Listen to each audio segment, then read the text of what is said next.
Good now, revolutionaries, and welcome to the Rise Up Morning Show. The Rise Up Morning Show. It's Monday, May 19th, and we're so glad to be here with you today. Back from Consensus, still, at least for myself, on the road. Mike asked, did the Rise Up Morning Show get that Polygon money and get a new mobile studio? And while I love the sound of that, the answer is unfortunately no. We're on the road. Worse. That's Evan's parents' house. Yeah. Evans. It's my dad's house, guys. The accommodations are nice, but it is a mobile studio still, and the guys have agreed to join me from their homes while I traverse parts unknown. If you've got a crypto question, a suggestion, a good joke, a word of wisdom, let us hear it in the comments. We're so glad to be back from Consensus. I thought maybe we'd do a little wrap-up show, and we talked about taking the week off so we can follow up on all the work we've got to do, but we didn't want to do that without having a chance to touch base with you. And I feel bad, guys, because all the fun pictures and stuff I took, I really can't share on this computer. I think some of them might be on your computer, Alex, but for folks who want to see the pictures, the best place to go and the best place to get in touch with resources from our show is the Discord community. It's discord.gg/riseup. You can find that and so much more at theriseupmorningshow.com. We'd love to see you there. Global community, learners at all levels of experience. We often say the only thing missing is you. Alex or Will, one of you I don't think has your headphones plugged in. Or if you do, it's not selected as your audio output because it sounds like somebody's making breakfast in the background, and it's not me. Huh, it's probably me. Sorry, 1 second. You didn't make any breakfast for us? Rude. But that's okay. Hi from Australia, guys. Great to see you again. Good morning, everybody. It's so good to be back with you, Mike, Tori.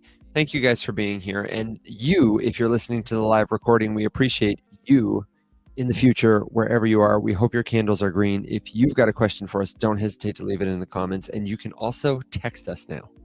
I am waiting for someone to test out that feature. On the podcast streams, the very first top thing in the description will say, text us. Or maybe it says text me. I don't know. It's a default feature from Buzzsprout. I'm curious to see how it works. If we actually get text messages, I don't know. We'll find out. But we're in the 21st century now, guys. How are you guys feeling? Alex, are you feeling alive again? Yeah, I'm pretty much caught up. That was a weird one because I did not feel physically exhausted as I usually do, but I think my brain quit working about halfway through, and then I was pretty much just autopilot the whole time, which I gather from talking to everybody was pretty much the trend. Yeah. But no, I'm good to go. Oh, man. I'm not there yet. I'm not there yet at all. So I envy you, but I'm glad to hear you're back. What did you think about the conference? You know, I love Consensus. It's my favorite one. This one was smaller than years past, but not in like this is the budget year, because every booth felt like bigger and like cleaner. And by cleaner, I don't mean like, oh wow, they actually swept. I mean like the organization was great. But I had like not heard of, I would say 70% of the things that had booths, which was interesting. Last year there was probably twice as many stations, booths, whatever, and they were all just like a ton of names that you'd heard of, and there was a bunch of new stuff this year, which was interesting. And then a lot of the big ones from years past didn't show out so hard this year, so perhaps we're rethinking where we're spending all of this money. Perhaps. Yeah. Which would be good. Which would be good. Which would be good.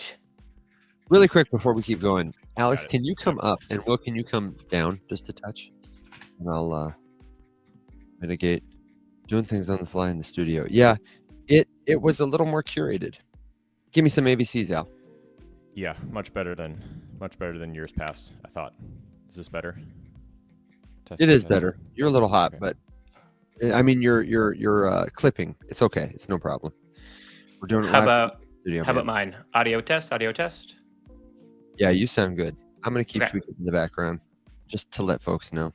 This is one of those where I remember that after we take apart our entire recording and broadcasting stations and then move them to a different country and then move them right back. That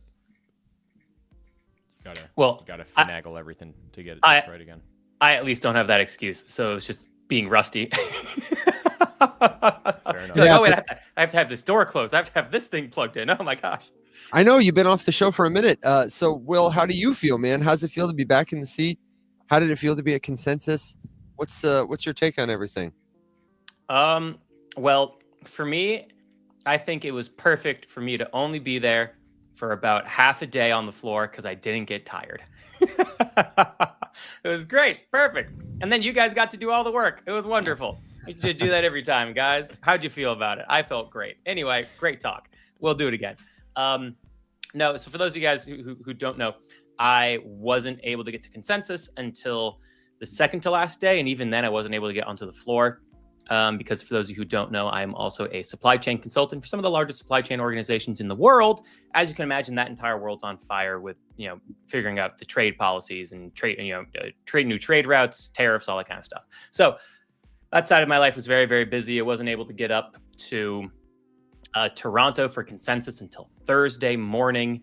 And even then, I was just stuck in the Airbnb taking calls until I got to meet some of you guys at the community event, which is dope. And then I was finally able to get onto the floor on Friday, get some FaceTime with some people Evan and Alex had met, saw some friends of ours who've been on the show before. And it was great. It was nice. And yeah, Alex, you're totally right that there were so many booths there where I was like, I don't know who this is. Whereas at ETH Denver, I was like, oh, okay, I know 80% of these names, Mm-hmm. But it seemed like an incredibly productive conference for us. So hopefully some exciting things to come. Yeah, some of my favorite, maybe we should do it like this. I would love to know what was the coolest thing you saw, what was the worst thing you saw, or you don't have to give a worst thing if there was just cool stuff. And then maybe we can give some other shout outs. And also, I would love to talk about the wonderful event we had. I'd actually, this is going to be like a boring show in the sense that I'd like to maybe do this again when I have access to my big computer and I can take some pictures and put them up on the screen and show everybody who attends the live stream or watches the YouTube, because we had so many encounters with our friends. We had so many cool moments, but none more so than when we all got to get together at the Ballroom Bowl. That was like a highlight of the trip for me. We had a community meetup, Rise Up Live. We didn't do a show, but we got friends from the community who were attending the conference together. A couple of our friends from across the space came by, and it was like the perfect slow down conversation get together event. It was like, if you haven't been in one of these conferences, and everybody who's here will vouch to say it is so fast paced. You're moving from meeting to meeting, connection to connection, and it just feels like you don't have a chance to really breathe, especially if you've been doing it a couple of times and like, who you want to see, you got friends there, to be Alex at a conference like this is just like, why are you even doing it to yourself, man? Except it's fun. And so for us to have a chance to like actually sit down and have a conversation with one person for more than 5 minutes, I don't know about you guys, but that was the best part. And the fact that it was people that we had really gotten to know, that it was you guys who had invested time in getting to know us and had been at the conference, like that was so cool. To see Joe in person was so cool. And Jay Heat was so cool. To spend time with Tom, he's like really, really funny. In addition to being like smart and thoughtful. Has a bunny ranch, which he's got a bunny ranch. Actually, actual bunnies, not what you're thinking. Actual bunnies, actual rabbits. Yeah, it's amazing. And it was like my highlight of the week. Though every day felt like a holiday because I got to be with you guys. We got to have Mark on the show. That was another highlight. I don't know. There were so many highlights. And also, man, Will, you really missed out on this one. I've got to say a highlight for me that had nothing to do with crypto was I know what you're going to say. Dinner at Lee Restaurant with thanks. Shout out to Chef Cesar Lee. I got to throw this up on the screen if I can, because this guy, if you don't know him from TikTok, you got to find him. He's a total OG, and he is Canada's Iron Chef. And I understand why, because this man, I don't even know how to describe that meal, Alex, except to say, like, I've had good recipes before, but just the textures, the timing, the pairing of the menu items together, it was all perfect. I don't know if I've ever had a culinary experience that good before. So shout out to Chef Lee for hooking us up. He was the coolest. I also yeah. loved when Alex told me that of all the people who you guys were there with, you were the only two who knew who the hell he was, and they were all confused. Like, oh, is this guy? Right. Who is this guy? And like, he's Yeah. famous. What are you talking about? Dude, he had so much aura. Like Mhm. so much charisma, and you could tell there was a humility, but also like an earned pride, you know. And to be in his restaurant, I told Alex, I just felt like such a, if we ever get to go back to his restaurant, I want us all to like meet 15 minutes early. We will only go in when the whole party is there. And honestly, it's not that I don't love you guys, but I don't want to talk. I just want him to know I respect his craft so much that I'm there to totally focus my attention and presence on his meal, because I felt unworthy to dine at his table. You know what I mean? It was Mhm. crazy. Well, dude, what about you? one thing too. Alex and I got dinner at this Thai restaurant. That was the best Thai food I've ever had in my life. And then right behind us, I'm talking to Alex, and Alex is giving that like, Okay. and I'm like, what's my eyes are here, Alex. My eyes are right here, and he's like, I don't. Is that? I think that's Yeah. Ronnie Chang. I think that's Ronnie Chang. And then I turned around real quick, and I was like, that might be Ronnie Chang, but if we're wrong, we're really racist. We're really, oh god, oh man, oh jeez. And then we were like pulling up videos. We're like, no, it's the same scar. And we looked back again. We're like, oh shit. I like walked by to go to the bathroom. I walked back and I just leaned into Alex. And I was like, oh my god, it's Ronnie Chang. It's Ronnie Chang. Oh my god. And so that was my moment, but not nearly as cool as actually getting to take pictures with the Canada's Iron Chef. Would you believe me if I told you I had to Google who that was after you guys texted me? I'm No, not you- totally no. surprised because, especially with you, No. you know. But you know, I have loved Ronnie Chang for a while. I think he's great. I recognized him when I saw his face. I was like, that guy. Yeah. Yeah, that guy. Now you got it. And what about the rest of the highlights for you? I know there were many. Yeah, for me, and mine will be short because I was only there for a few days. The highlight was the bowling event and getting to meet people at the conference floor. It was seeing a Shiba Inu dressed in a Hawaiian shirt with blush on his cheeks, and people would just come up and pet him. I think he was a part of Space Moon Coin or something. I forget Space what it was. Coin. Space Coin. What a Space Coin. scam. I think it was Katie about- yeah. Evans turned to me as we were walking through the conference center. We saw her and she was like, hey, did you see that Space Coin? I'm pretty sure it's a scam. I was like, yeah, it's a scam. Yeah. But then also it was cool, like seeing Katie, who's been on the show. I'm like, oh yeah, right. You're a real person. And like Dave from Aptos being like, hey, what's up, guys? Just like stopping and chatting. He was like so friendly and kind. And I feel like he really enjoyed his time on the show because he, gave us time. He always, you guys said he stopped by and made sure to recognize you guys and say hi and stuff if he was just passing by. And it's just like, it's cool to see, or at least feel like appreciation from people in the industry who are like, yeah, I think you guys are doing great. Like, and also it's like, it feels like we're doing the right thing, when you see that. And that's nice because it's hard to get that on the internet because there's so many positive comments that everybody leaves, but also like, so many negative ones. And it's hard to feel that human to human connection. So that was the other big thing I took away. I was like, oh yeah, like I think we're doing something good. I feel appreciated, which is great. Yeah. What about you, Alex? Highlights? Yeah, it was good. I had, I would say, a very successful time on the floor. It was nice. Lots of friendly, familiar faces. The first day, I actually didn't even get to any booths because I got so sidetracked with everyone that we know that was there. But yeah, no, it was great. It was great to hang out with all of the Stellar people, the Aptos people, I didn't see as much of the Polygon people as I would have liked, I have to say. No, yeah, they were. I mean, they were at multi-chain day on the first day, pretty much the entire time. Yeah, you got to hang out with them more. I didn't see Brandoff at all. He was floating around. He was at multi-chain day as well, which was that was a cool one. I usually go to the multi-chain days, and this one I thought was it's funny. Multi-chain day usually does not have a ton of representation from like a bunch of different blockchains. It's usually like a series of protocols and then like one or two chains maybe. So it's always kind of funny. This one, there were three prominent ones. Polygon, Stellar, and Aptos were pretty much the headliners for that one. I thought it was good. There was a shitload of announcements that came out during the entire time that we were there. And then in true conference fashion, I never went to a single presentation and speech. So that's kind of this week. I usually just watch them all on YouTube because the ROI is higher going to events and seeing people on the floor and all that kind of stuff. I usually don't spend any time going to speeches. But no, man, I'm excited. I wanted to get 30 guests slated, and we have more than that on the list now. So as we take off sometime this week, that's pretty much what I'm going to be doing, is just writing up everyone that we talk to, who they are, all that good stuff, following up.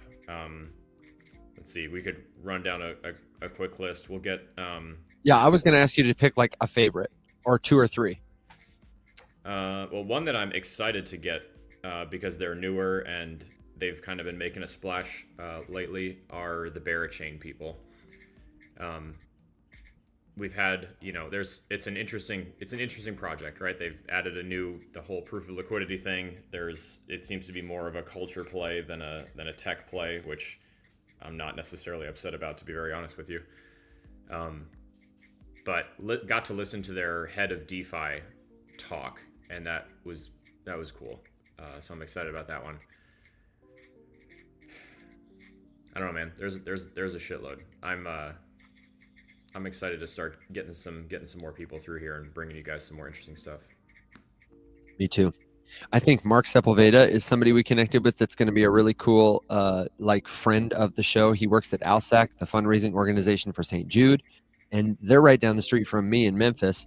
But he was talking about just some of the expanded possibilities they hope to explore in crypto, like to introduce themselves as an entity that you can donate to with crypto, that is part of the crypto space, that's using the tech to raise money for cures for catastrophic childhood diseases. It's going to be a really cool relationship. He was at the event that we hosted for like pretty much the whole time, and I had a wonderful conversation. I know you've had several conversations with him. He's legit.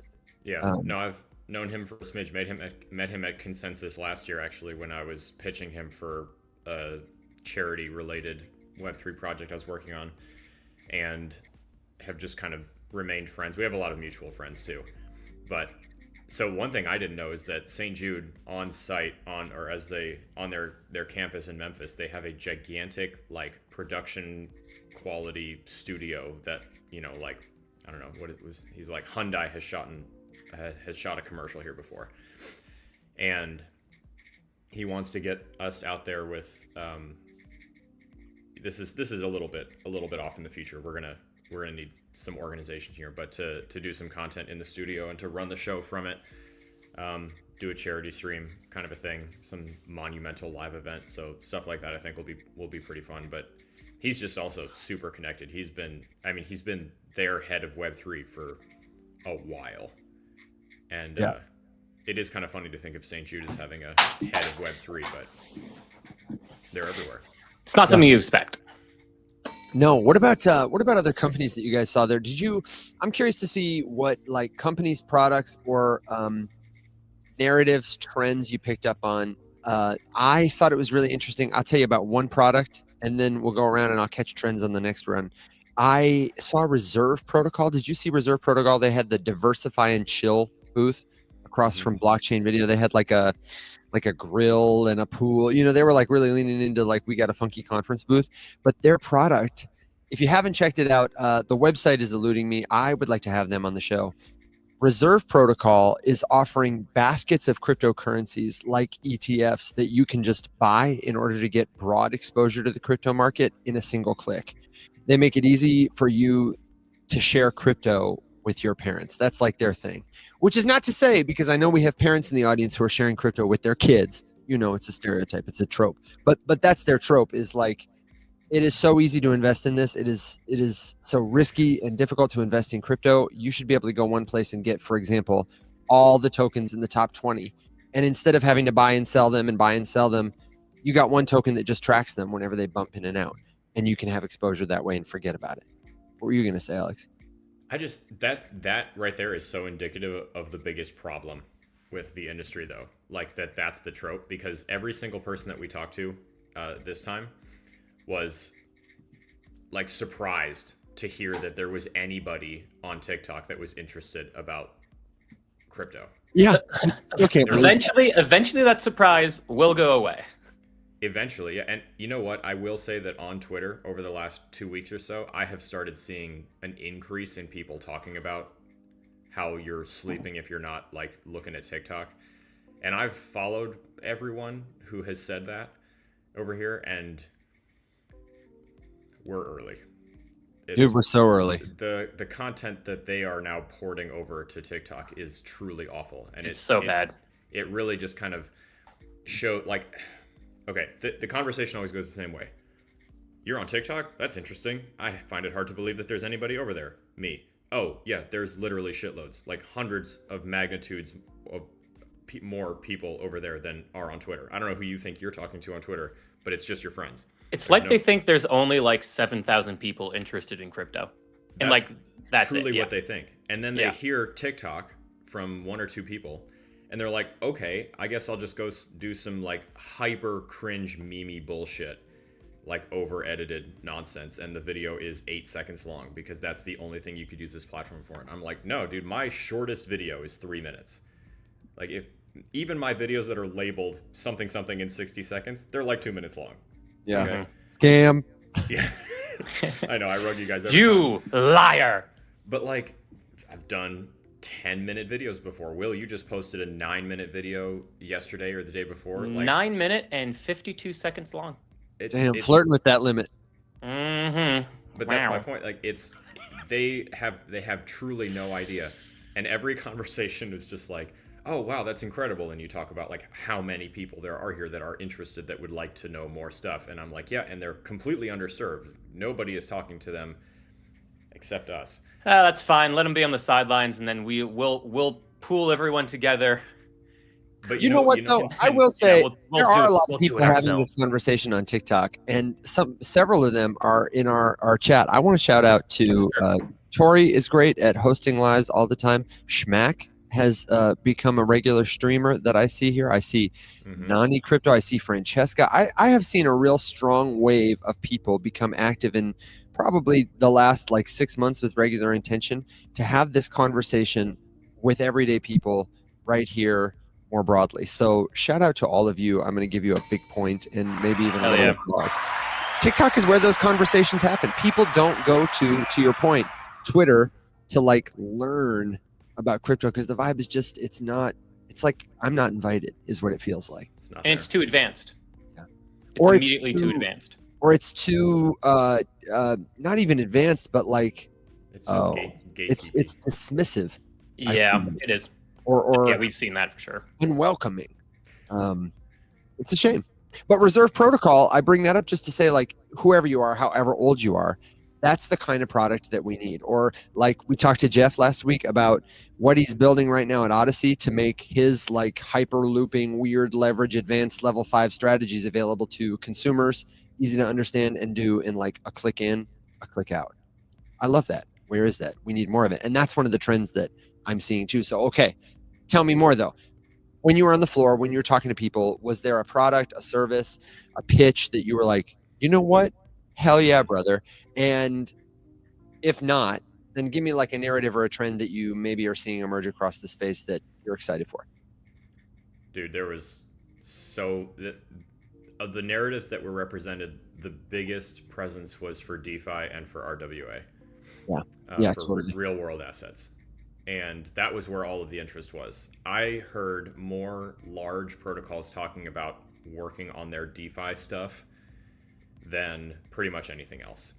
It underpinned most of the stuff. And then just, there was a big institutional presence. Of course, there's a lot of talk about that. There always is. It's like this is funny. Christina just sent me a clip of this the other day. You know that scene in the beginning of Monty Python and the Quest for the Holy Grail where he's like running up towards the castle, and then like every time the camera pans to the French and then goes back to Sir Lancelot, he's just like still in the same place, just like running. Yeah, that Lancelot in that clip are the institutions. They're always and all of us are just the Frenchmen with flowers on our heads, just eating arbitrarily, waiting for them to get there. And then all of a sudden, they're gonna shank everybody. Yeah. So there was a lot of that. Hey. I just thought it felt more like a get back to the roots kind of a thing. because everybody was just like, no, DeFi is it. And I'm like, yes, DeFi is it. Yes, You are it correct. is. Yes, brilliant. Yes. Good So job. There was a lot of that. There was a lot of that stuff. I thought I spent some time talking to Masari and brought Will back to introduce him to one of the new people that I met there. All of these big, like, because Dune Analytics was another one that we met along with CoinMarketCap. So all of them will be coming on at some point, and they're all interested in trying to help make the information that they are displaying more like accessible to more people, because that was the point I made to everyone, is like, this is great information, but it's kind of just all there, and you don't ever really think about the brand new person when they're trying to read all this kind of stuff. So there was an interest in getting that stuff squared away too. And I was also talking to him, and I was like, hey, your information is phenomenal. Let's get a Rise Up morning show like discount. On right? all of them. On all of them. And for Dune Analytics too. I was just like, hey, for all of your stuff, your information's amazing. It would really be helpful to everyday people. Let's try to make that simpler. But also, do you want customers? Well, we have people who would like this information. Can we get a discount for all of them? So that's what I'm trying to drive, to make sure you guys can get access to that stuff a little bit cheaper. So see if we can make it happen. Masari basically said yes. We just have to I need to connect with that guy in Boston. Hell yeah. And he's in Boston too. And so I was like, cool, lunch. Let's do this, dude. Yep. I'd get a big rise up for that, man. That's killer. Way to go. The Masari product is expensive. So that would be killer. Or if we could find like a community library version of it, I'd love that. I would love to do like a bundle kind of a thing where, you know, with all of them, because like when we had Gerard on, who's and we got to meet Gerard in person, which was great. So looking forward to having him back to do more like He's coming soon. Very soon, yeah. But he's interested in being like, you know, the Rise Up kind of one of the venture capital experts who's like able to hop in every now and then and talk about investments that have their eye, things they're staying away from, red flags, green flags, all that sort of stuff. And there was a few of those kind of research tools that are in his belt, you know, to like wake up and check first thing in the morning. And we met a lot of them there. And so definitely want to get discounts for everyone who watches to try those things out, or, you know, like a free couple months or something like that. Whatever we can finagle would be great. Dune Analytics was a good one. They were one that I made a point to, like, we got to do like kid mode or something. So I'm excited. And then CoinMarketCap, same exact thing.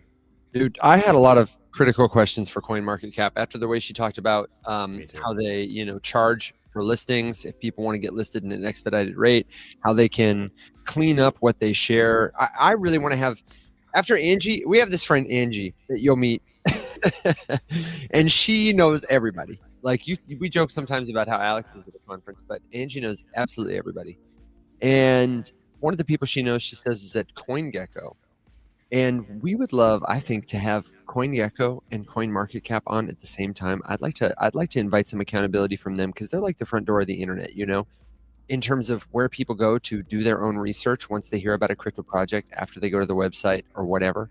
And one of the things I'd really like to see more of is clearer labeling and listing of known wallets. Because like you guys have had this experience where you'll go look up an altcoin and you'll see who the top holders are, and it'll appear to be diversified, but really like several of the listed wallets happen to be market makers or team wallets, even though they're not like labeled as the official team wallet. It's like really money that's just been allocated to the team or has been set aside by the project, and they're not going to move it, not going to touch it.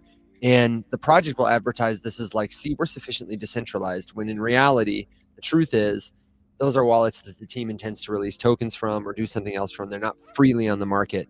It changes the way the stats look, and it makes it look like, honestly, it may be a better investment opportunity for retailers like us than it really is, or to see activity attributed to the market maker. So you can see like, oh, this token doesn't have a lot of sincere volume from people who are interested in speculating on it. This token is being propped up by one wallet or a series of related wallets who are buying and selling. Because, like, you know, the information's on chain, but I got to be honest, even I don't want to dig in and do that. The fact that I have recognized the patterns over time is great, but an average person who looks at that on chain is going to be like, what am I looking at here? You know?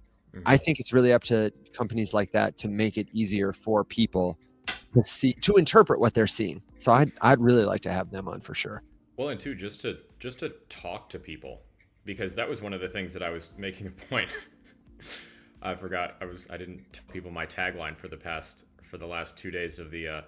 So the point that I kept making everyone was like, listen, not only are there people on TikTok who are interested, but if you refuse to talk to them, the people who will dominate the attention space, and nonsense will fill a lot of the gaps.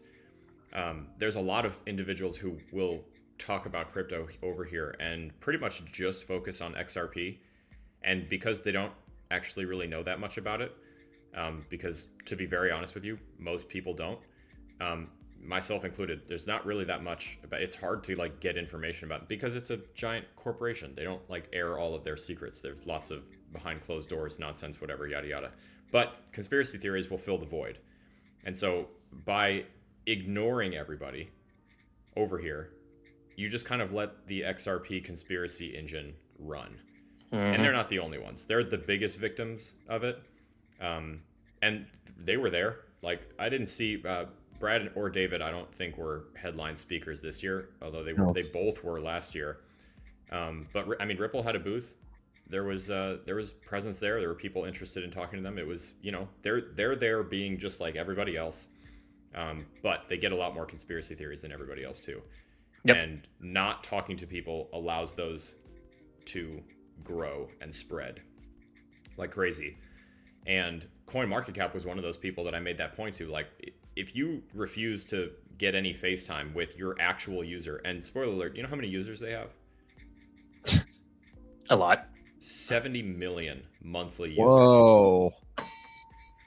It's wait, but that's bigger than the 7,000 that they think they only exist on Twitter. Which is incredible because then they exactly. So they have that many users and they never talk to almost all of them. Did you know that CoinMarketCap has a social media platform?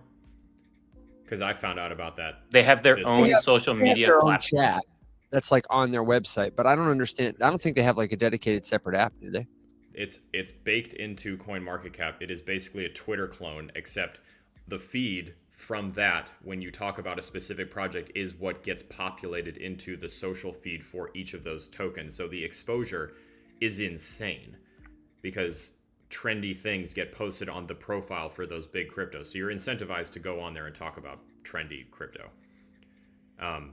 But I was talking to Polygon and they were basically talking about how they ran a campaign and their whole mission was to get people to go over there because the exposure was ridiculous.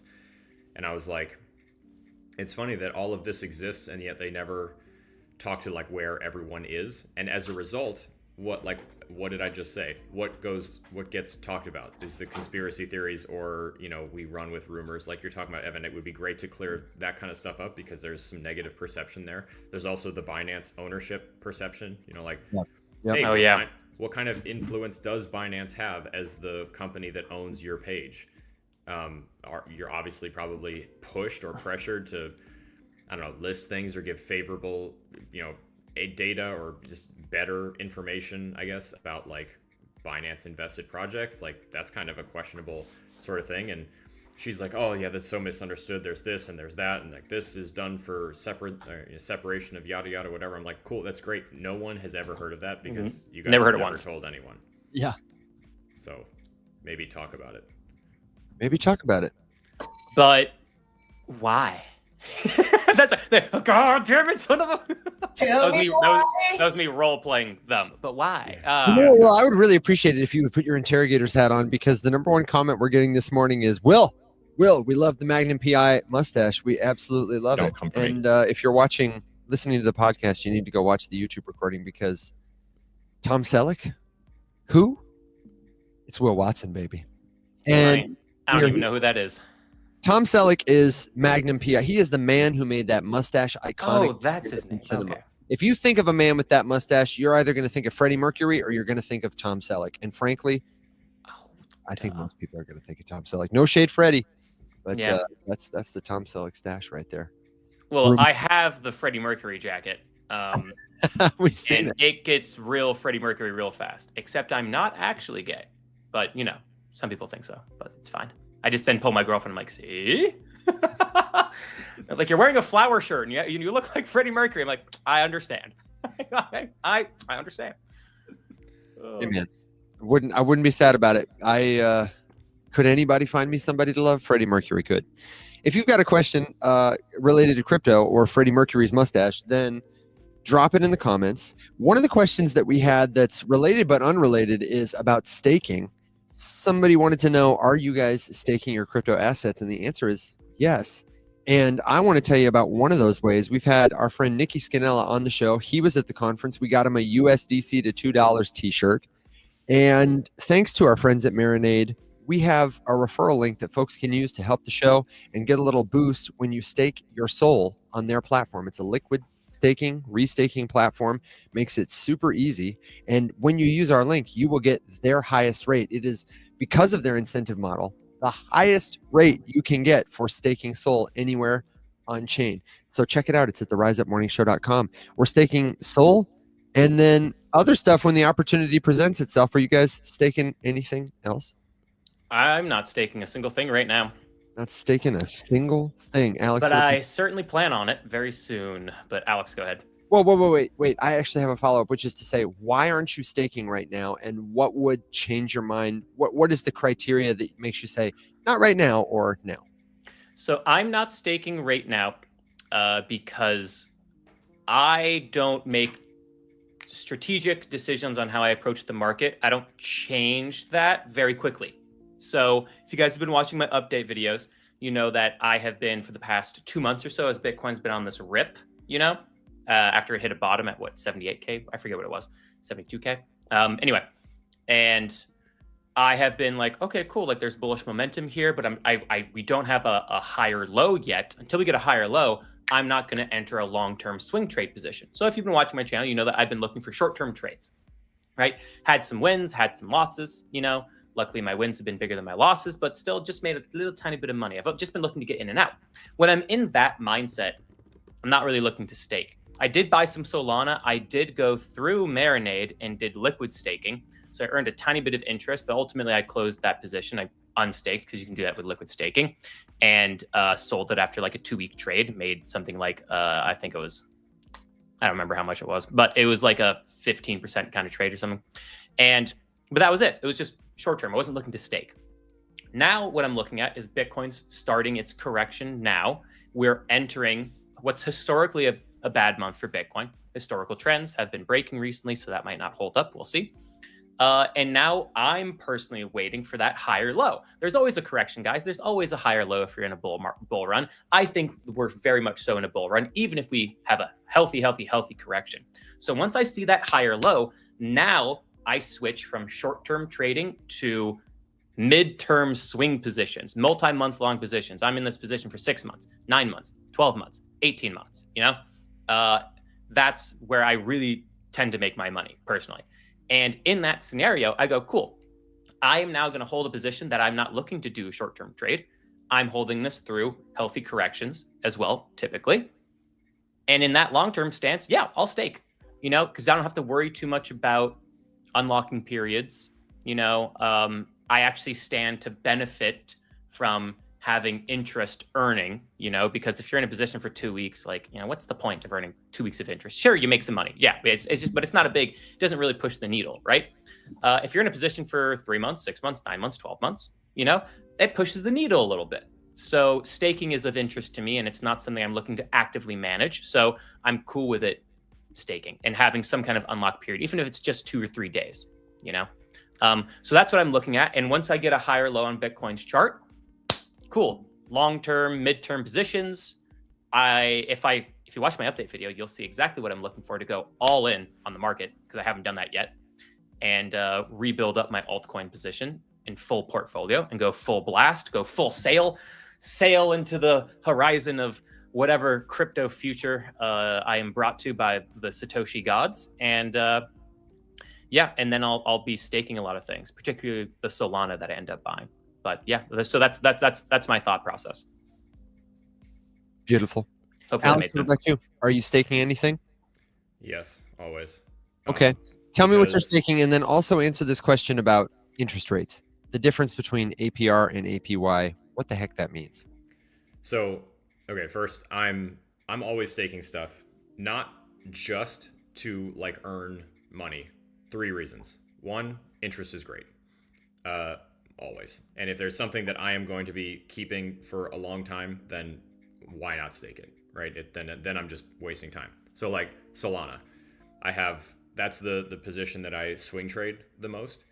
But I have like a chunk of it that is always going to be there. And plus, unstaking is so fast that it can sit there. It might as well.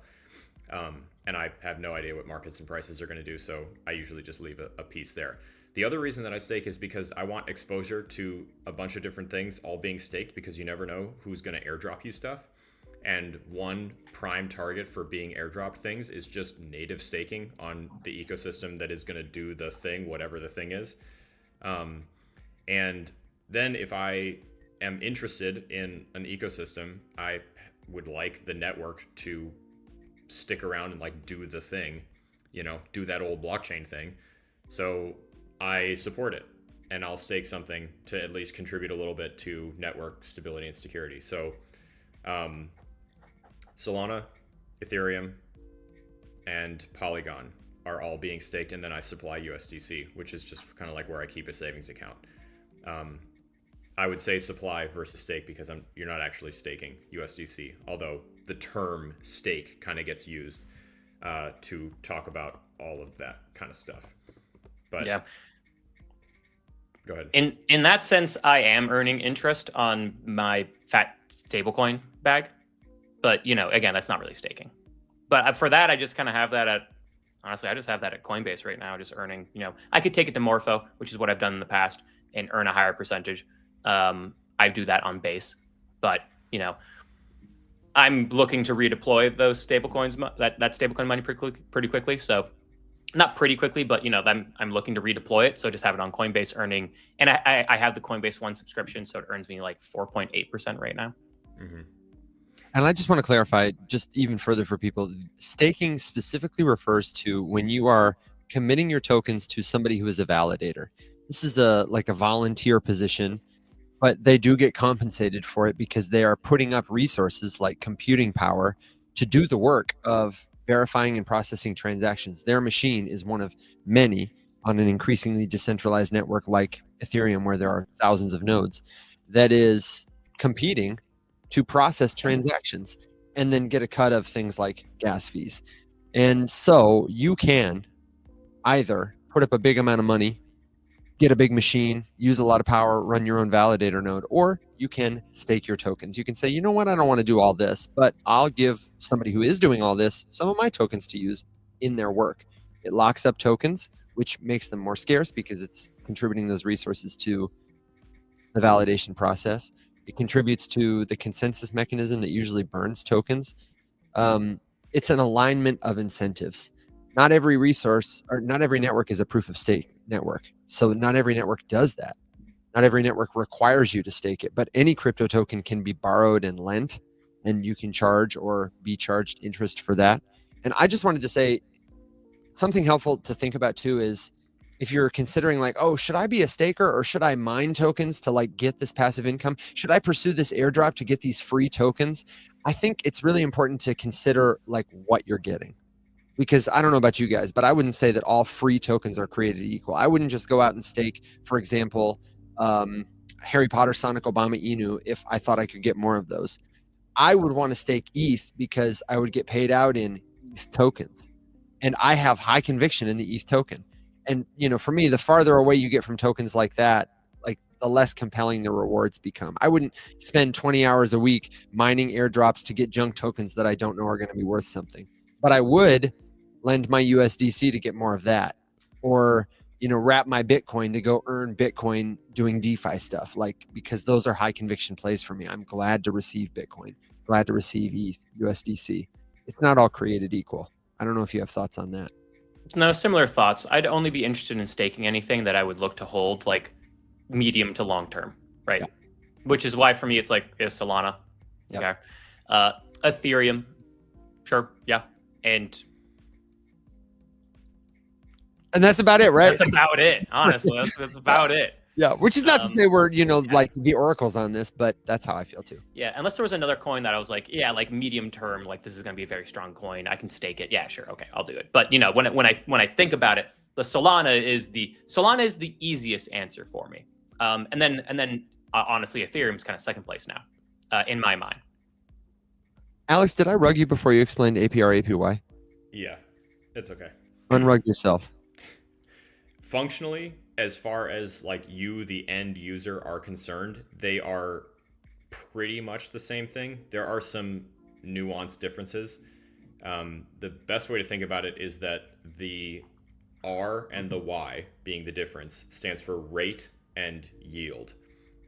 Typically, APY includes like your compounding interest, your yield earned on some sort of a position that you are supplying for whatever. APR is more like the borrow rate. So that would be like what you're earning as far as interest goes, not considering like the compounding effects. It's like the cost of borrowing. So they're kind of used to define or to describe different things, but to be very honest with you, you can go like read about it if you really want to get into the technicals about what exactly is different.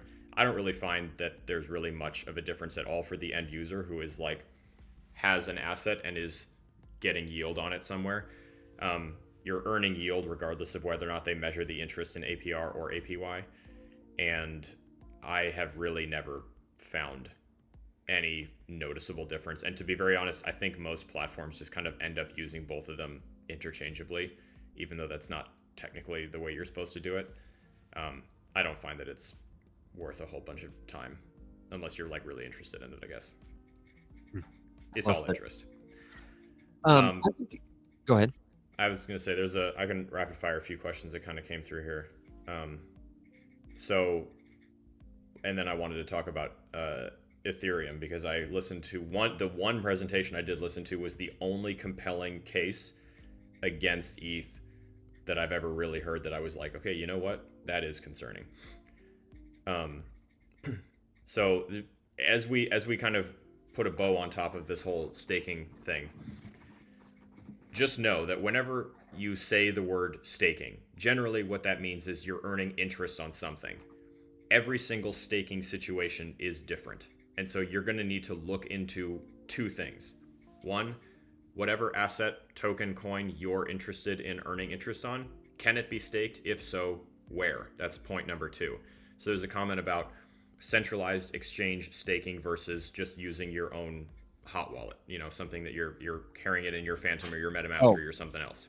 Got it. And who takes a cut of what, when, and where. So the secret is that most of these things are centralized or have at least a piece of centralization in them. So of course, some are more than others. If you're earning interest on Coinbase or on Kraken, you are not actually staking something. They are paying you an interest rate for using their platform and for holding things on their platform, and then maybe they're staking stuff in the background. But those rates, again, are what they give you. They're keeping some of it, they give you some of it. When you're staking outside of a centralized exchange, someone is still taking a percentage. There's a fee in order for the validators, like Evan was describing, to do their job. So you're giving people the resources to make their job easier, to make the blockchain, and they charge you all a fee for doing that. And every time you stake something, you will notice that in the description for that pool, it has two things: the rate you're going to get and the fee that you're going to be charged. So the fee might be, I don't know, I'll just make up a number. Fee might be 5%, sure, and you might be earning 9%. So let's say if your yield is 9%, of that yield, 5% of it goes to the validator. And that is true for everyone who stakes to that particular pool. So they get paid for doing what they do. You all earn interest for keeping the network running. And that's just kind of generally how it works. So if you have specific questions about specific tokens, the best place to start would be with like the GPT research assistant kind of thing, or honestly, even just Googling at this point, the token or crypto that you're interested in, can it be staked and where? And those are then what you can research. You're like, okay, this platform, that platform, whatever. I will give a shout out to a really easy one to get started with that actually does support quite a few different things. It's called Anchor, ANKR. If you Google Anchor Crypto, they will be up there at the top. That's a really good one to start reading about first. And I found that they have a very simple user experience, and then you can come back and ask if you need further help. I feel like I did want to talk about the ETH thing a little bit. Let me just say that if you need further help and you want to find a good resource or get in touch with us to ask a question after the show is off the air, the best place is theriseupmorningshow.com. And when you're there, really the best place is the Rise Up Discord server. It's totally free to join. We've got a link and a tutorial video there. We're working on building another permanent home for our community, but in the meantime, there are lots of people in Discord. It's a great place to ask a question, get a second opinion, find a shared resource. Check it out. TheRiseUpMorningShow.com will have the link. Go ahead, brother. I wanted to hit the ETH thing a little bit because, like I said, this one presentation that I heard was the only compelling case I've ever listened to, like, against ETH. And granted, it came from someone who definitely is, I would say, like, it's kind of hard even to say bias. This particular individual will be coming on the show at some point. His name is Garen Tyson. He is a savant engineer contributing to the Stellar ecosystem, and he really is not a big fan of proof of stake. And he gave the presentation kind of talking about why, and it was really interesting because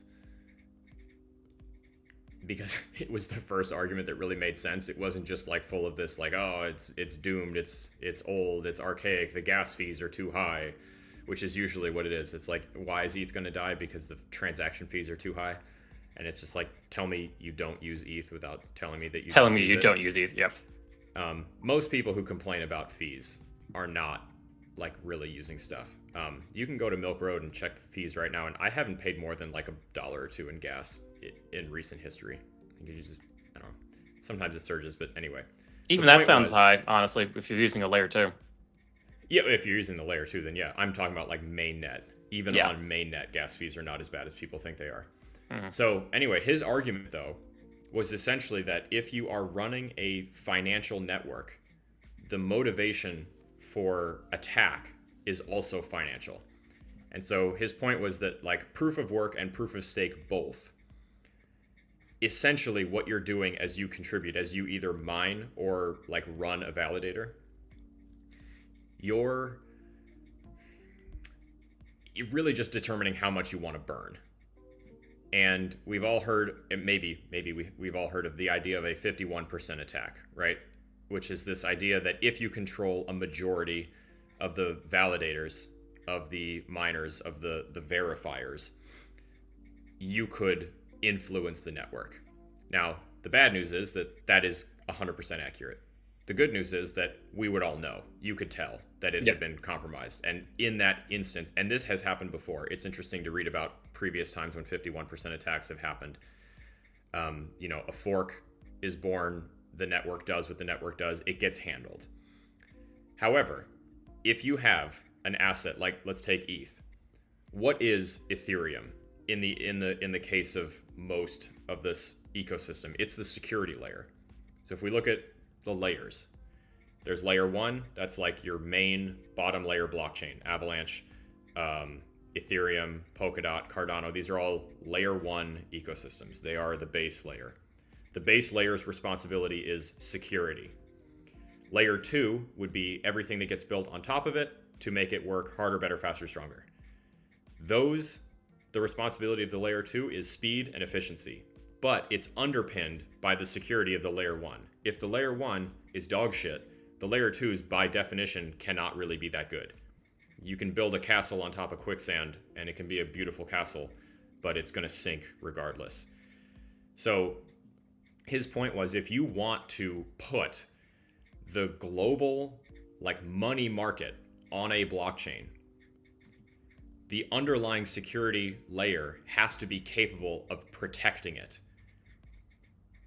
If the market cap for ETH, even if it went to $5 trillion, even if in some crazy, future scenario, the market cap of Ethereum is $5 trillion, meaning that the amount of money that it would take to control more than half of that network is more than 2.5 trillion. If there's $200 trillion worth of assets being stored or like secured by that, that's not properly protected. Mhm. And there's just this imbalance between how valuable ETH can get while still providing enough security for the assets that we believe could be on top of it. And this is not unique to ETH.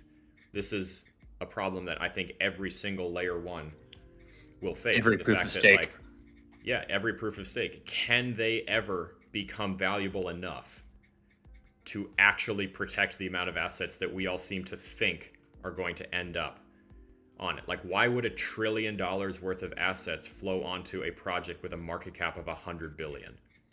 They won't, because it's not safe. Because then this is no better than the fractional reserve banking system wherein everything is imaginary and it's all bullshit. So that was the first time that I was ever like, holy shit. You right about that.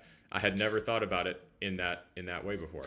Yeah, that's the best way to think about it. If you're just like, why would an institution trust billions or maybe eventually even trillions of dollars onto a network that is not valued the same? Henceforth, therefore, the security of it is highly at risk because of the amount of money trying to be put on top of it due to the proof of stake security mechanism and how it works. It's just like, yeah, okay, that makes sense. The other thing that adds value to a network like that is not just like the security of it, how much money would it take you to compromise this network, but also how many nodes are there. This is an argument against something like Pi Network, for example. If you are a big time believer in Pi and you're trying to earn Pi and you're like, oh, there's so many different holders. Well, who controls the nodes on the network? The majority of those nodes, or like all the network's function, is controlled by a highly centralized team of people. Ethereum as a network is extremely valuable. Bitcoin as a network is extremely valuable because the node owners and operators there are many of them. They're all over the world. They are coordinating together because they're all, supporting the Bitcoin network, but they're not like the same company. It's not like Amazon owns every server or Facebook owns every server. It is a much more decentralized network, and that makes it valuable because different people own the different parts of it, in addition to having a lot of capital locked up in it, which also makes it valuable. So those kind of things, we call them network effects. You might hear people talk about that in cryptocurrency to say a crypto has achieved, some sort of vaulted position. It's got network effects. That just means it's got a lot of money in the protocol, and the protocol is sufficiently decentralized, usually has users adoption, that kind of thing. Really good question. The other interesting so the natural question that I'm seeing a few people pose here is like, okay, cool, so got it. What's the alternative? Who could handle it? And this is one of the reasons that I want that amount of money, like that amount of without having a the security alternative concern. to ETH. I see. Yeah. The short answer is nobody. Yeah, there's no one at this except point. for Bitcoin. And Bitcoin, but Bitcoin's situation is different, of course. It is different. Yeah. So It's proof of work. Yeah, that's worth noting. The reason I wanted to get Garand on is because the answer as to like what is the solution to all of this is like more technical than I'm capable of remembering or understanding, and it would do none of you any service to hear me try to remember everything Garand told me about what he thinks the solution is, or all this sort of stuff. But I will say that one of the things that underpinned the whole thing was this idea of incentives. So his point was, if you have a network that is exclusively financial, wherein, like with proof of stake, the most money wins. If you are in charge of building and adding blocks and validating transactions and making sure that everyone who sends money and receives money and buys things and pay for stuff, whatever, is handled properly, you cannot only be motivated by money, because then that will always run the show. And he showed me a couple of resources that I need to dig through all of my bookmarks and find out, but I'll be putting them together and sharing them this week, about just like how many transactions get censored, how many get front run. Effectively, we've talked about this before. He's very concerned about MEV, max extractable value, which is a term that you might have heard before in conjunction with like specific kinds of attacks, you know, where like you're trying to buy a coin or a token of some sort, and you have to submit the request to purchase that, you know, the transaction. You're like, hey, here's this transaction I'd like to submit to the network. People get to see that before it is processed, and people who have the know-how can screw with you. That's one of the reasons that people talk about using these like Telegram bots to do that. The secret is that you're just really putting yourself in a different class of people who can get front run. It's not a speed thing, because at the end of the day, the transaction still has to get approved and authorized and verified by these validators. And so it doesn't matter how fast you hand it to them. One, someone can always be faster, and two, at some point it has to stop and get processed, and that's when it goes. And so he basically gave this very long, rambly answer about the engineering side of the whole thing, which is why I wanted to have him on to try to help demystify, because I don't fully understand it yet. But it was wild. It was a very compelling answer to that. I think companies and corporations and giant amounts of money would find compelling if they were trying to decide like, where should I put my money, or what chain should we use to put our assets on? Why it's exact type of, exactly. Yeah. It's all about risk management at that point. Yeah. And when you have that amount of money, number one priority is risk management.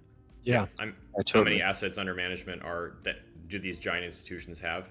Okay, if it's $1 trillion, like why would you ever tokenize that amount of value on a blockchain that can only protect 20 billion safely? Yeah, exactly. Yeah, the question comes.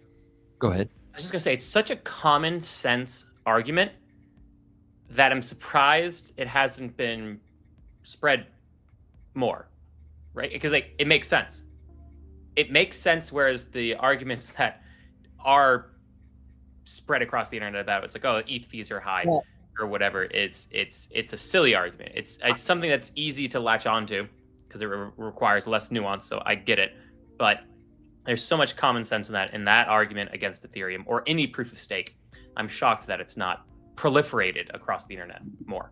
I actually think there are really good counter arguments, though, that I'd be interested to hear what he said. In terms of incentive models, I think this is one of the reasons that people talk about through usage of the network, through staking, and through like the inflation mechanism. If the price goes up, it can support a higher market cap. And I'm sure he's probably got math and calculation to say like how realistic he thinks it is for the network to increase in terms of validators, for the amount staked to increase, for the amount of people transacting and holding to increase, for inflation to increase, in terms of why he has or hasn't come to the conclusion that it's unrealistic. But at least from this side of the math, I'm pretty sure there's a hypothetical future where people like Vitalik believe that the layer 1 will continue to grow or be scaled by layer 2s in such a way that enough people will be using ETH, they'll have to use ETH, that the value will go up and mostly accrue to the layer 1 in order to help the network scale. Like ETH will become worth more, more people will be holding it, more people will be staking it, and that will increase that amount, that TVL, that will make the protocol more secure. Like adding bricks to a wall that somebody's trying to get through to break into the bank. It'll be a bigger, harder wall. Yep. Yeah, it would have to be a slower, steadier growth of market cap would then result in a slower, steadier growth in the amount of money institutions could trust on the platform. But it's not like there's going to be a massive dump of money onto them. Well, and it's got to accrue at the layer 1, I think. I think right now Ethereum, and we talked about this a lot on the show, is in this moment where all the layer 2s, it's easy for a new layer 2 to pop up, to be fast, cheap, scalable, to get venture funding, to show up on the scene with a great airdrop, and then for the liquidity and the attention to move there. And they'll, for a time, generate a lot of fees, generate a lot of activity, and then a lot of that value will shift to the next one. It's sort of like a merry-go-round cycle as people hop to the next little horse on Ethereum. And that value, a lot of it doesn't go back to the L1 at this moment in time. I think that's probably a temporary hiccup, but it remains to be seen. It's a real argument in the Ethereum community. We talked about it before. Are the L2s extractive? I liked Mark's answer, and I thought that was really good. For people who didn't see it, we had Mark Boyron, the CEO of Polygon, on the show last Wednesday, and Tuesday as the first L2. Tuesday? Wednesday. As the first L2, he said, Yeah, sorry, you're right. okay, it's okay. Episode 311. Right. He said that very much they'll have to work together. And he's got a really eloquent solution for why he doesn't think that it's a cannibalistic relationship. So check that out for sure. I'd be curious to know, we kind of got away from this, but I really maybe would like to end the show for us here. For you, we're going to be back Monday, next Monday. We're taking the week off. So I would encourage you not to end the show here, but to check out the back catalog on your favorite podcast platform. Check out the Rise Up Morning Show and Rise Up After Dark playlists on YouTube this week. And do your homework by jumping into the Rise Up Discord server. Ask a question, connect with a friend, share what you know. It is a great place to learn crypto. And that is the ultimate hack, is to find a group of people who are talking about this stuff, like all the folks there. And if you're part of that community, you know, Jay Heat, Caveman, who came out and bowled with us, we want to say thank you for being the very best part of what we do, and encourage you, yes, you, to jump in there. You're the only thing missing. I'd like to return to this topic of RWAs and DeFi, because you said that was the biggest theme this conference, and I am inclined to agree. And I'd like for all of us to give some examples of what we saw. If you've got one in the comments, or you've got a last minute question that we can get to after we discuss this, let us know. But I thought that was the biggest theme for sure. And what we mean are, people are using smart contracts, blockchain networks, and building businesses, services, different DeFi protocols to facilitate the tokenization of physical things, to bring new money into DeFi protocols, DeFi ecosystems that is not already just circulating around on, you know, the usual suspects list on crypto Twitter. The things they're tokenizing: gold, properties, other kinds of assets. Shout out to our friend Matt Harrowing with Instruxy, who was at the conference. Some of the people that he introduced us to are working on interesting ways to bring this fresh liquidity into protocols like Curve or Aave, or like our friends over in the TradFi side, Katie Evans at Swarm, so that they can have the velocity of crypto tokens and you can use your gold to go do DeFi stuff with. I think that we're going to see a lot more companies building that kind of infrastructure. Ondo announced that they were going to do a whole blockchain that's going to come sometime this year to facilitate the tokenization of real world assets, the flow of money on chain. But what are some of the ways that you guys are seeing this? And Will, are you in cahoots? I feel like Alex has staked his flag, but would you say that was like the biggest thing you saw at the conference in your time there?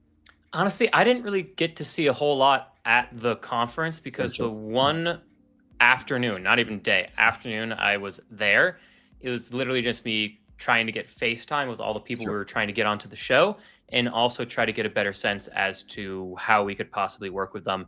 And then as we then just stepped into the floor, then, you know, people just ran into us. And then before you left, Evan, I was just trying to figure out, all right, what do we have to do? And I don't even think we finished our conversation before we were interrupted by 3 or 4 people. And then you had to leave. And then Alex and I went to an event, and I was no longer at the floor. So I saw maybe a total of 20% of what was on that floor before I just getting swept up into conversations.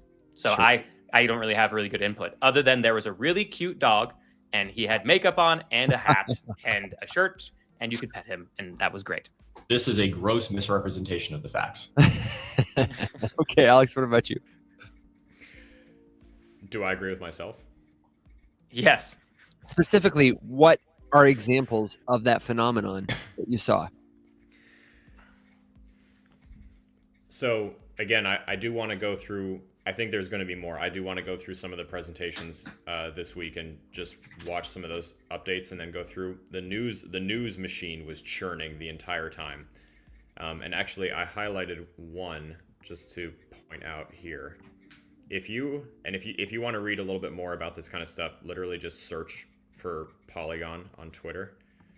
And of course, a shout out to Polygon for powering the Rise Up Morning Show and bringing us to consensus, because we wouldn't have been able to see and get all of this kind of stuff for you guys without it. But there has been a bunch of movement over towards Polygon the last couple days.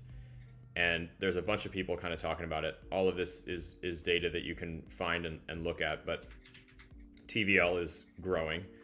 A bunch of stable coins are getting pushed over. Stake is increasing, and all of it just kind of highlights this move that I've been seeing, wherein people kind of want to. This is why I was talking about the DeFi stuff. They want to get back to the roots. Like all these other narratives are starting to get a little bit ridiculous. I didn't see this year, but last year there was literally a booth for a project that I could barely even tell what the name of it was, and it just basically had like RWA, AI, DeFi, NFTs, bridging, and it was just like, what do you do? And it was like apparently Yes. brand with buzzwords.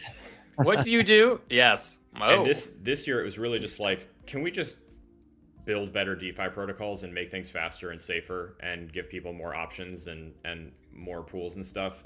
I saw a lot of Morpho representation, people who are interested in using Morpho vaults to give people options. I mean, as they should be. That was the trend there for people who are like looking to get more options and more security and more TVL and more liquidity and all this kind of stuff, was just using those existing networks. And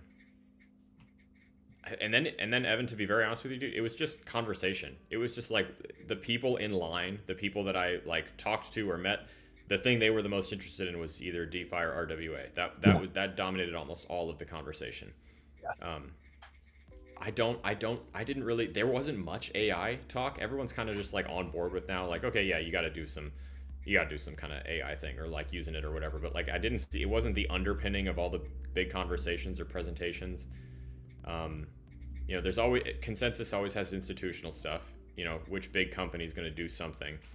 But this year there was a lot more like stablecoin shit. People were super interested in stablecoin stuff. There was, just talk about how much money is getting bridged over to here to where, what Visa and MasterCard are authorizing, Apple now allowing crypto transactions without taking their super vampiric fees out of it, all this kind of stuff. Yeah, we had the question, faster. We had a question, any NFT vibes? And it's funny because the only time I saw an NFT mentioned was in relation to DeFi and RWA. I had talked to two gentlemen who are part of like the Curve Mafia. Curve being an OG DeFi protocol on Ethereum. They hold a PFP called the Llamas. And these llamas are years and years old. They predate most of the NFTs that you're talking about now hanging out with trading. And they were airdropped to like 200 Curve whales, people who built DeFi protocols whose names you would or should know in the space. And they have sort of unified this community around being like a DAO together in order to get more Curve. That's basically the way it works. And they are, in fact, yield generating. They're staked on the protocol, and owning one of these llamas earns you Curve in perpetuity. So that's the only time that I heard about an NFT. And it was like not a new thing. And it was mostly in relation to DeFi, Curve. And specifically, this group of llamas were trying to fund a new RWA tokenizing protocol on top of Curve. I was like, okay, there you go. This group of llamas. Group of llamas, man. What is it about llamas and DeFi? I don't know, dude, but man, these sentences we say sometimes in crypto are weird. Fact check yourself, brother. There's no joke about that. Okay, ladies and gentlemen, monsters and machines, people and creatures of all ages, if you have a final thought, a question, suggestion, good joke, or word of wisdom before we ride our dogs and ponies into the sunset, now is the time for it. I want to use my final thought to say, did you guys know, it was no exception to the weekends, our busy rule, that Thursday, Coinbase announced that they were hacked? Yeah. Yeah, Well, a hack. Yeah. Not really a hack. It was more like an exploit that resulted in the leaking of some customers' data. They assure that it is a small percentage of customer data. I think it was less than 10% of their customer base, and only information like names, emails, parts of their social security number, phone number. So it looks a lot more like a Web 2 company hack than it does like a crypto hack, in the sense that nobody's private keys were compromised, to my knowledge, but it did result in, I think, a loss of funds. And honestly, I need to fact check myself, brother, because my computer's so slow. But I did want to acknowledge it. I did see it in the comments. It's a concerning thing when a central exchange gets hacked, because they're a big target. They hold a lot of people's data, and we got to hold them to a higher standard. So do you have any more details on the hack, either of you, or the incident? Yeah, what happened was there were people who worked offshore for Coinbase who were targeted and bribed to release some customer information. I'm sure those people have been summarily fired, and hopefully we'll put in some more security practices. But yeah, that's what happened. But Wally says any database has vulnerabilities. LOL. Tell Coinbase to be my guest. And Tom says, yes, worried that it happened. So we can certainly follow up with that. Literally nothing on Earth is 100% secure. Everything has a vulnerability. This is true. Everything. And an organization that is full of people who have access to data, of course, has a vulnerability in all of those people. People are the weakest point of all fail points. So I would agree that I think the thing that is more comforting or less comforting, like in the sense of anybody getting hacked, is okay, what does the company, what does the entity do about it? And so there was a few stages here, right? Like the Coinbase received essentially the ransom demand. Yeah, a $20 million ransom demand. That was it. Yeah. Okay. Come on, man. That's it. I mean, maybe they thought that it was They're more sitting at realistic. $7.5 billion in cash. I assume they just thought like, hey, you know what? Maybe they'll actually pay this because they're so rich. That's Brian told them to go fuck themselves. And then the thing happened, and Coinbase tweeted that, like, you know, for whatever loss of funds are resulted, Coinbase will repay every customer. And it's like, honestly, don't get me wrong. I love an excuse to rag on a giant company in crypto because it's funny that crypto is all just giant centralized companies. I don't know how you really do that better. Yeah. They recognize a vulnerability, take care of your customers, full frontal transparency on what the issue was, and I'm never going to stop saying that. I'm very sorry. Wait, I just love the comment from the Bitcoin. I hear some remote Coinbase jobs may have opened up. I'm loyal, just saying. Yeah, and Jillian points out that they are busy. They're in a lawsuit with 5, you said, different states or entities from 5 different states right now. They have plenty to do all the time. They're a big target. Yeah, of course they are. And even bigger than ever before now that they replaced Who's What's It on the S&P 500 and became the first crypto company to be added to the index. Yeah. Congratulations, team. Big honking deal, by the way. Yeah, way to go, Coinbase. The show is not sponsored by Coinbase, but it could be. In the meantime, it seems appropriate to tell you that the show is powered by Polygon. We're rocking the Polygon shirts. The interview with Mark Boyron is fantastic. I would encourage you to listen to it, episode 311, while we're off this week. Alex, Will, final thoughts? Last minute questions? When Moon? If you ask me, certainly not this month or next month. I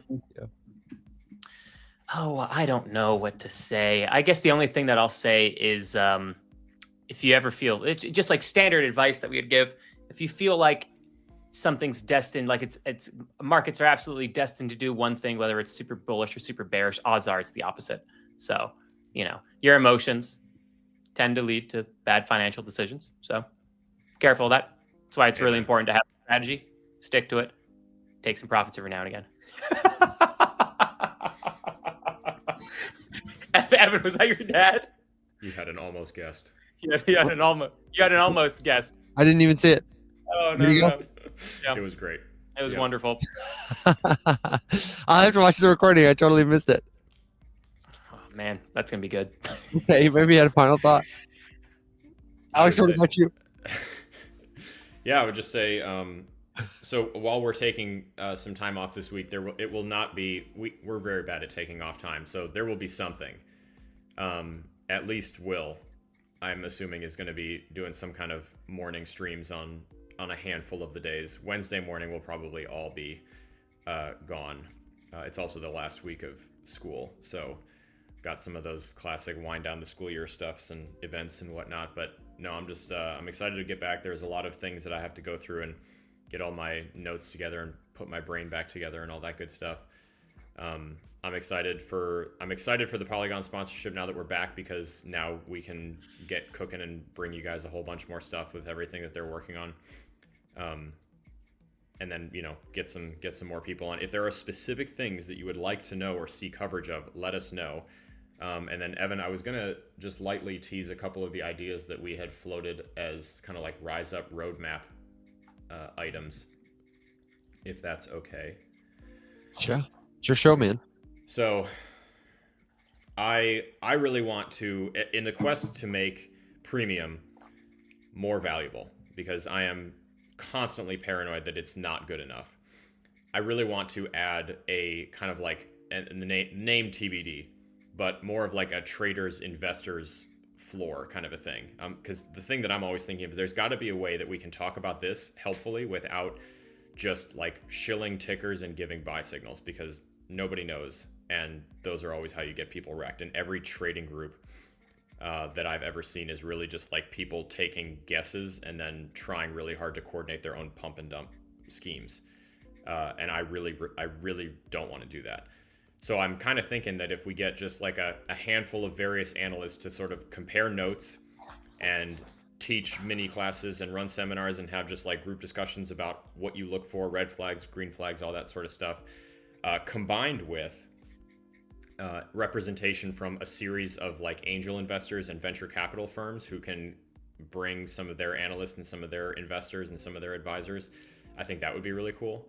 So I want to work on that, and we have a number of venture capital connections now that are interested in like participating and sharing insights and what they look for and how they vet projects and all that kind of stuff. That was one of the things that Masari was interested in participating with, was just sending data analysts over to help talk about how they do this and that. Oh, and Certic as well, the audit platform, was interested in helping with that, just to talk about killer audits and red flags and whatnot. So I would really like to do some sort of like monthly venture capital roundtable discussion thing that Premium would get to come to, and then more focus on like specific segments for the show, bringing in guests not just for entire hours or the entire show, but like having a correspondent pop in for 10 minutes to talk about like what part of the market do they have an eye on, or what's some news story, or some engineer talking about some new protocol, or why this is cool, or just answering some more like technically focused questions and stuff. I really want to, so that's the other big thing, is building a network of correspondents. And then there was a lot of people that I noticed at this conference who were interested in their own projects and doing something and working in Web3 and starting something.